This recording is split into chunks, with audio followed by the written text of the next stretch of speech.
ये हम और आप सबका तीव्रतम पुण्य है कि हजारों वर्ष पहले लिखा गया श्रुत आज भी हमें हूबहू उपलब्ध है। 2-5 साल पहले जो चीज़ें खरीदी थीं और संभाल के रखी थीं, हम नहीं रखी थीं, वे हमें नहीं मिलती हैं। और एक कागज़ के टुकड़े जो 2-2 हज़ार साल पहले लिखे गए वो आज तक सुरक्षित हैं। इसका सीधा सीधा अर्थ है मेरा ही कोई पुण्य शेष रहा होगा कि ये शास्त्र जीवित हैं। न इतिहास के पन्ने पलट के देखते हैं तो हमें साफ दिखाई देता है राजनीतिक उथल पुथल बहुत हुई, धार्मिक उथल पुथल बहुत हुए, मंदिर टूटे बने, ऐसा क्या नहीं हुआ। 6-6 महीने तक लाइब्रेरियों में आग लगी रही, फिर भी ये समय सार सुरक्षित रहा। मेरा उद्धार होना था इसलिए ये सुरक्षित रहा। हम तरसते हैं कब संतों के निकट जाके बैठें, कब संतों का मंगल आशीर्वाद हमको प्राप्त हो, कब संतों से हमारी मुलाकात हो।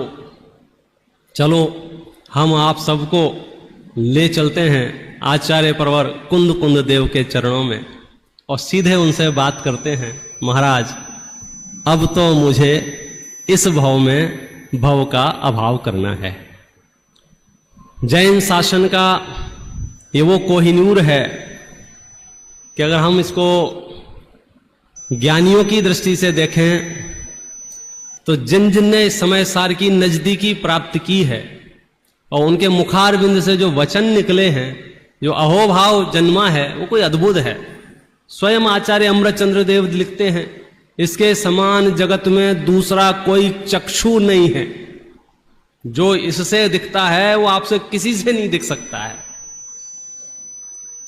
जयसेनाचार्य की टीका देखो आप, कैसा नयों का प्रयोग करते हुए श्रीमद जी के बारे में सुनते हैं कि किसी ने समय सार उनको दिया तो मुट्ठी भर के रत्न पकड़ा दिए।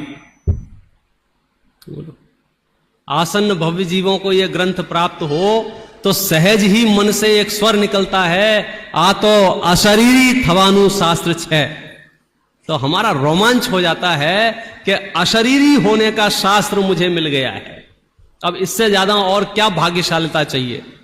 कभी कभी तो मैं कहता हूं कि आप कुछ क्षण के लिए शांत मन से विचार के देखो, जिन चीजों का हम रोना रोते रहते हैं उन हालातों में, उन परिस्थितियों में हम बहुत उपलब्धियों के साथ में हैं वर्तमान में।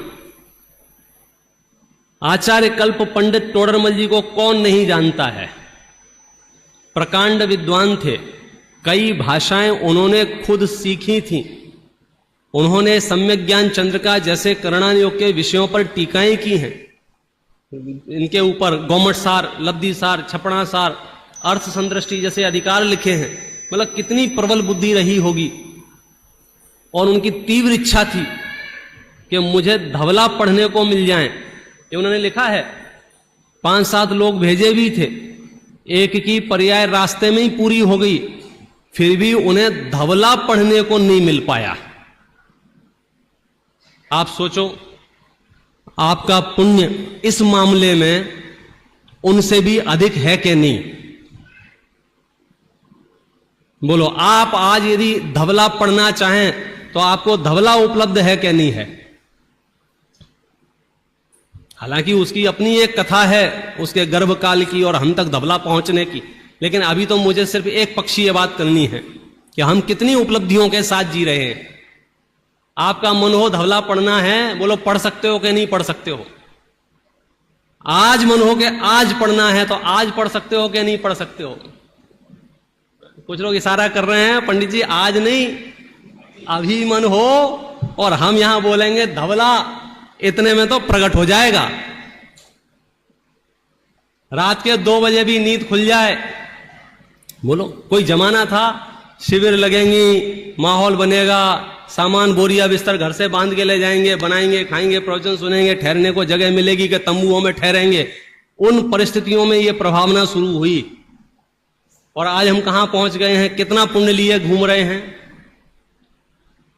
बोलो किस विद्वान को कब सुनने को मिलेगा कि भाई साहब आप अपने पुण्य का विचार करो, सारे विद्वानों को आप जेब में रख के घूम रहे हो।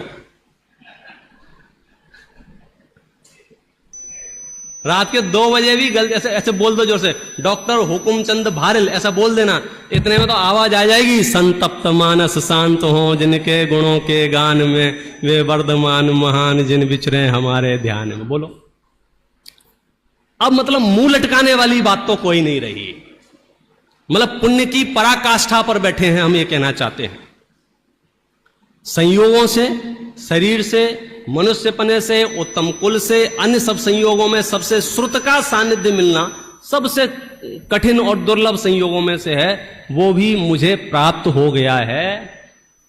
टोडरमल जी ने एक बात और कही है, ये जो अवसर हैं ये सदा नहीं बने रहेंगे।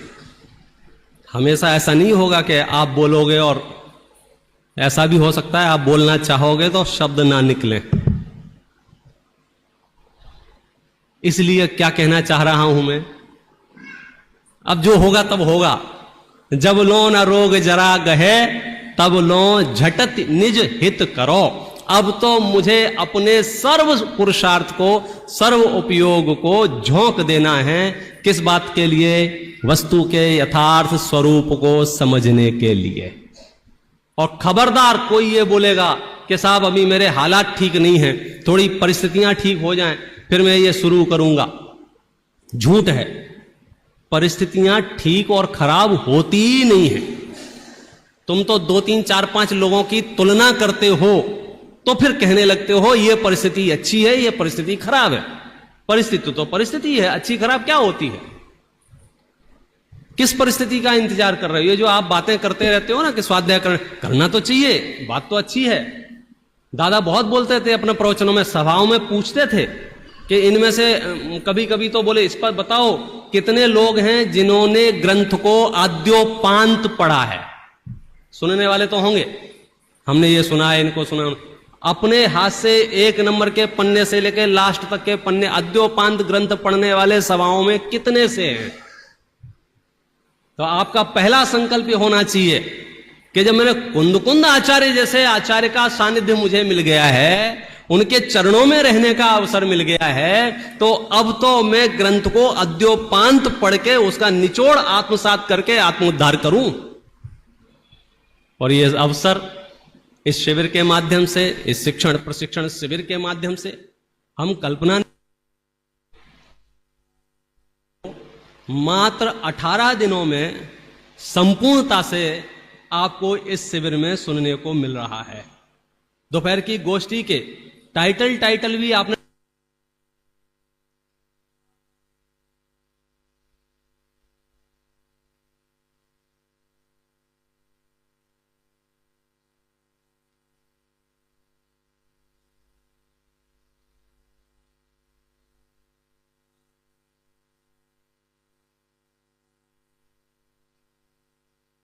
काष्ठा है, उतने ही कान के कच्चे भी हैं। इसने ये कह दिया, उसने वो कह दिया, और उन्होंने ऐसा कहा था। और एक कोई कह रहा था कि भाई साहब ये समय सार बहुत कठिन ग्रंथ है, ये तुम्हारे बस की बात नहीं है। एक धारा चलती थी एक जमाने में जब हम पैदा हुए थे कि भाई साहब समय सार मत पढ़ो। फिर थोड़ा सा उसमें करेक्शन हुआ कि नहीं नहीं नहीं नहीं, पढ़ने का निषेध कोई नहीं करता है, पढ़ना तो चाहिए। लेकिन ये धारा चली थी बाजार में कि ये सिर्फ मुनियों को पढ़ना चाहिए, गृहस्थों को नहीं। और हम उस पुण्य क्षण में हैं कि वो धारणा भी टूट गई, क्योंकि जो विरोध करते थे गृहस्थों को नहीं पढ़ना चाहिए, उन्होंने भी गृहस्थों को खूब समय सार पढ़ाना शुरू कर दिया। तो अब ये विषय नहीं रह गया है। और सुनो, इन विषयों से हमें कोई फर्क भी नहीं पड़ रहा है। अब तो सिर्फ इतना विषय रह गया है, मुझे मेरा कल्याण करना है कि नहीं। कौन क्या कह रहा है, कौन क्या सुन रहा है, मुझे इससे कोई लेना देना नहीं है।